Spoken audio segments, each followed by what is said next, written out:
नमस्कार दोस्तों, मेरे एक और वीडियो में आप सभी लोगों का स्वागत है। आज के वीडियो में डिस्कस करने वाले हैं डॉक्यूमेंट और प्राइमरी डॉक्यूमेंट्स क्या होते हैं। डॉक्यूमेंट के बारे में डिस्कस करेंगे और प्राइमरी एविडेंस और सेकेंडरी एविडेंस क्या होते हैं। देखिए फ्रेंड्स, अगर हम बात करते हैं डॉक्यूमेंट क्या है, तो डॉक्यूमेंट्स अगर हम लॉ के लैंग्वेज में बात करें तो डॉक्यूमेंट एविडेंस क्या होता है। तो भाई देखो, डॉक्यूमेंट एविडेंस वो डॉक्यूमेंट होता है जो कि कोर्ट के में दिया जाता है, कोर्ट के समक्ष प्रेजेंट किया जाता है फॉर द इंस्पेक्शन। ठीक है, तो हम कह सकते हैं are those document which are presented in court for the purpose of inspection known as document evidence. Document evidence बोलते हैं।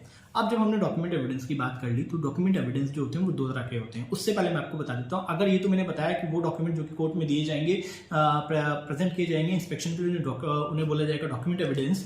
लेकिन अगर आपसे कोई सिर्फ डॉक्यूमेंट पूछ ले तो क्या है, तो ये क्या होता है, एनी मैटर, कोई भी मैटर विच इज डिस्क्राइब्ड, जो कि डिस्क्राइब किया गया है और एक्सप्रेस किया गया है। एनी मैटर, कोई भी मैटर विच इज डिस्क्राइब, जो कि डिस्क्राइब किया गया और एक्सप्रेस किया गया है ऑन एनी सब्सटेंस, किसी भी सब्सटेंस पे आर नॉट डॉक्यूमेंट।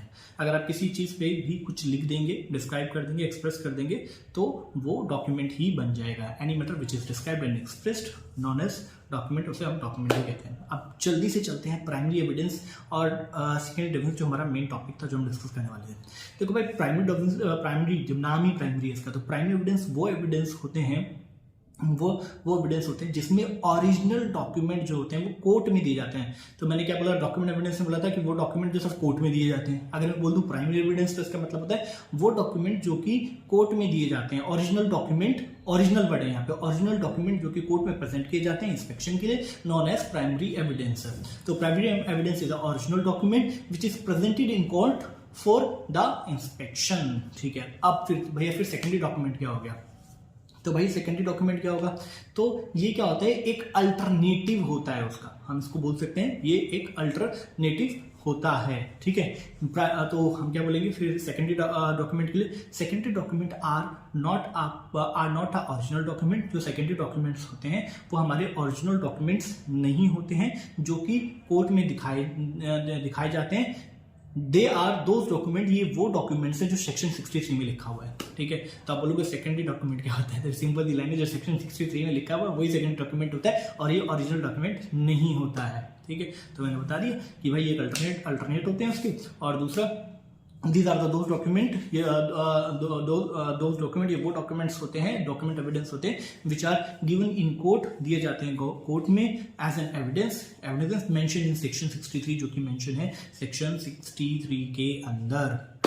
अब बात करते हैं इनके सोर्सेज की। तो जो आपका प्राइमरी एविडेंस होता है, जो उसका सोर्स होता है, जो उसका सोर्स होता है, वो मेन सोर्स ऑफ एविडेंस, वो कहां से निकाला जाता है, कहां से primary document comes from main source of evidence. मतलब जो मेन सोर्स, मतलब पहली बार वही बनाएगा, तो मेन सोर्स ऑफ एविडेंस से आते हैं। ठीक है, मतलब वो किसी से निकाले गए नहीं है, वो अपने आप में ही खुद ही मेन सोर्स है। तो primary documents come from main source of evidence. Primary evidence come from, जो प्राइमरी एविडेंस कम आता है कहां से आता है, main source of evidence, main source of से आता है। उसके अगर हम अपोजिट देखते हैं, अल्टरनेट देखते हैं, तो जो हमारा सेकेंडरी एविडेंस होता है, it's not come from primary source of evidence. ये प्राइमरी सोर्स ऑफ एविडेंस से नहीं आता है, प्राइमरी सोर्स ऑफ एविडेंस नहीं आता, alternate of source of evidence, मतलब अल्टरनेट सोर्स आता है। अल्टरनेट का मतलब क्या है, अगर आपके पास एक प्राइमरी एविडेंस है, प्राइमरी सोर्स ऑफ एविडेंस है, तो उसकी अगर कॉपी बना दी जाए तो वो उसका अल्टरनेट हो गया। तो अल्टरनेट सोर्स ऑफ एविडेंस है, जैसे आपने 8 फोटो खिंचवाई, वो 8 क्या थी, प्राइमरी सोर्स ऑफ एविडेंस, उसकी अगर एक फोटो कॉपी और बना दोगे तो वो अल्टरनेट सोर्स ऑफ एविडेंस हो जाएगा। ठीक है, ये भी बता दिया। जो प्राइमरी एविडेंस होते हैं वो डायरेक्टली एडमिटेबल होते हैं कोर्ट में, मतलब उसके लिए कोई प्रॉब्लम नहीं है, वो सीधा एडमिट हो जाते हैं, क्योंकि प्राइमरी है तो एडमिट हो जाएगा। लेकिन जो सेकेंडरी जो हमारे एविडेंस होते हैं वो डायरेक्टली एडमिटेबल नहीं होते हैं। ठीक है, प्राइमरी सोर्स देने के लिए आपको कोई भी नोटिस नहीं देना पड़ता, आप सीधा ही दिखा सकते हैं। सेकेंडरी अगर एविडेंस आप शो करना चाहते हैं तो आपको नोटिस देना पड़ेगा। प्राइमरी जो आपके एविडेंस होते हैं वो मोर वैल्यूबल, ज़्यादा वैल्यूबल होते हैं। Secondary evidence are less valuable, वो कम वैल्यूबल होते हैं।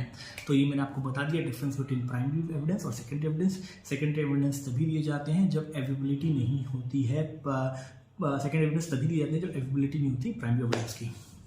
तो मुझे नहीं लगता कि मैंने कुछ भी छोड़ा है, और इसके अंदर मैंने आपको सारी चीज़ें कवर करके बता दी है। ठीक है, मैं देख लेता हूँ अगर कुछ छोड़ा तो नहीं है मैंने।